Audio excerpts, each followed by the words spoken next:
Hello and welcome to another edition of Another Book Review. This week I'll be reviewing Cuyahoga by Pete Beatty. I'll talk very briefly about the author, go into a spoiler-free overview of the plot, talk about what I liked about it, what I didn't like about it, who I'd recommend the book to, and finish off with what I'll be reading for next time. This is Pete Beatty's debut novel. This came out about 3 years ago. He has taught at a few different colleges, and this was actually shortlisted, or actually longlisted for the Penn Hemingway, which I think is the best debut novel. I don't believe it won, but it was on the long list, and is the story of a character named Big Son.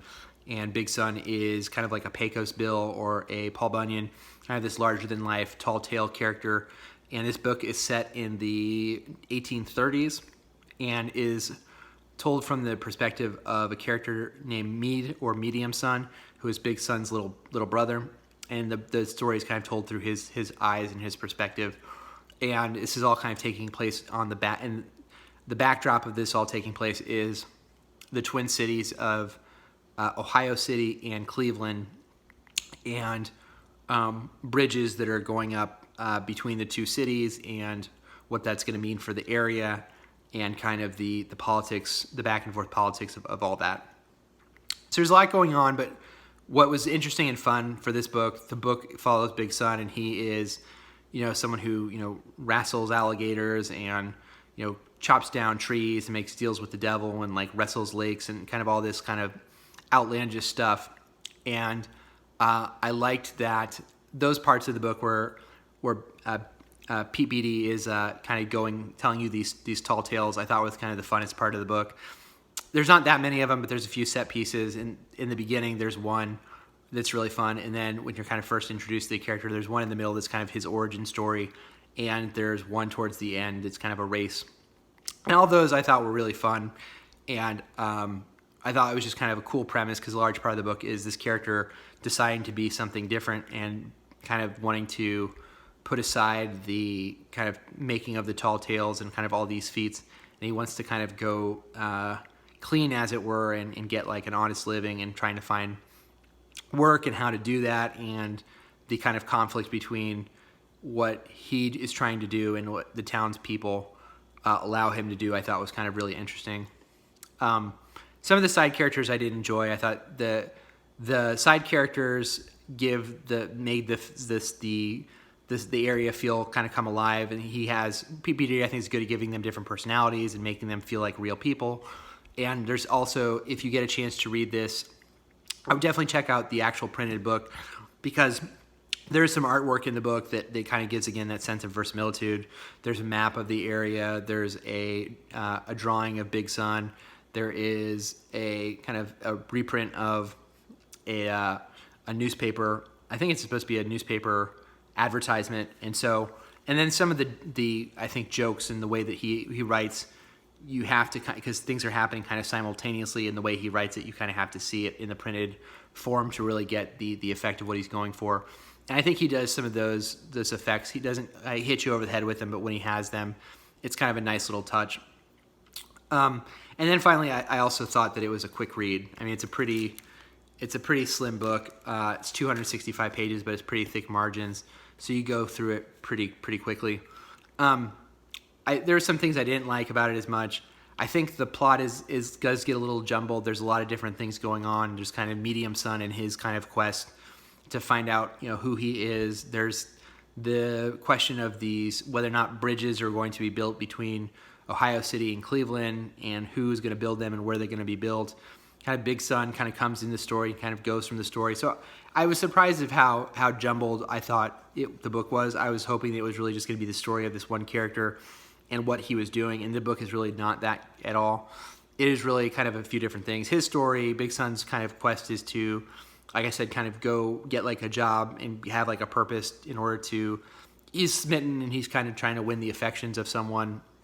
And unfortunately, the one character who he is kind of smitten with is kind of the ye old manic pixie dream girl, and there's just not a lot of other female characters around, and so she kind of becomes the one person everybody's kind of into, and it's one of those tropes that I don't care for, and it happens in this book in a way, and I thought you don't really get a ton of her inner thought process of who she is and what she wants and all that stuff, and so that kind of made it difficult to really enjoy I really did not care for the ending at all. I don't think it didn't really serve to me to land the book cleanly.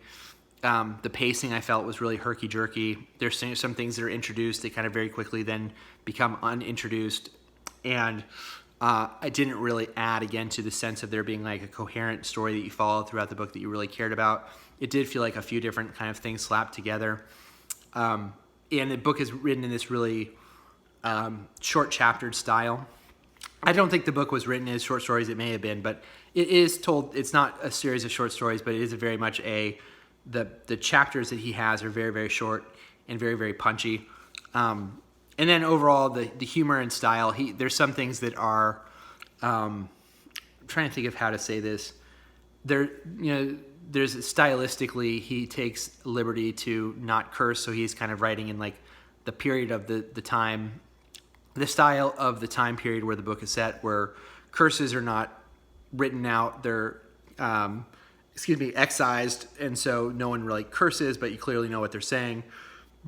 A little bit the sense of humor and kind of the affect of the book, and I didn't really care for it as much. It didn't really do anything for me, and after a while, it kind of irked me. So that's what I liked about the book and what I didn't like about it. I would say if you're someone who likes interesting time periods in history, especially if you're someone who's interested in fan of like the Cleveland area, I thought this would probably really be interesting to people who are from Cleveland or wanted to read about Cleveland. And this is kind of a strange time period that doesn't get a lot of things written about it.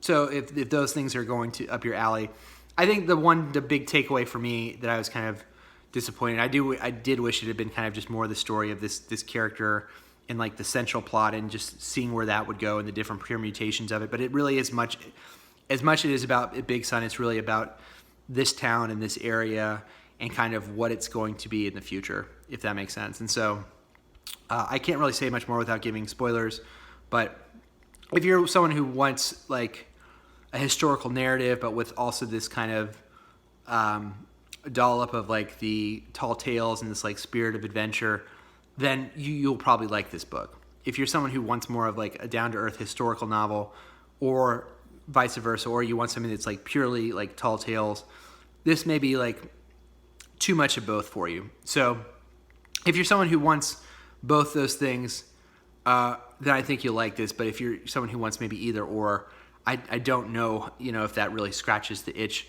At least it didn't for me, and I wish that I had liked some of the characters a little bit more than I did, and I wish I wish the book had kind of ended differently, or I wish the ending had maybe more impact on me than it ended up doing, because it really, I felt, confused things more than it really fully made sense. So that's Cuyahoga by Pete Beatty. Next time I will be reading the Hugo Award-winning Hominids by Robert J. Sawyer. Until next time, please like the video.